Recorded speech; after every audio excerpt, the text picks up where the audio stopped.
C'est la réunion des professeurs ce matin dans cette école toulousaine. Très vite, les questions d'ordre sanitaire sont abordées. Il faudrait que tout le monde participe aux tâches de désinfection, c'est-à-dire quand vous sortez de votre bureau, vous prenez une petite lingette, on nettoie sa partie, on nettoie le stylo. Une vingtaine d'élèves seulement répartis en 3 classes doit reprendre le chemin de l'école demain. L'établissement en accueille d'ordinaire 180 en maternelle et en primaire. Chaque professeur a contacté les parents pour connaître les besoins et organiser au mieux l'espace de travail. Chaque enseignant a refait sa classe, donc a calculé à peu près 1 mètre de distance entre les tables. Donc on a dû sortir des meubles et faire en sorte que tous les enfants puissent entrer dans les classes en respectant un maximum le protocole sanitaire.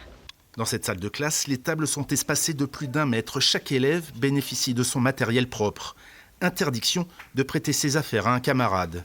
À l'extérieur, les temps de récréation aussi seront encadrés. Ils ne pourront pas jouer ensemble. Voilà.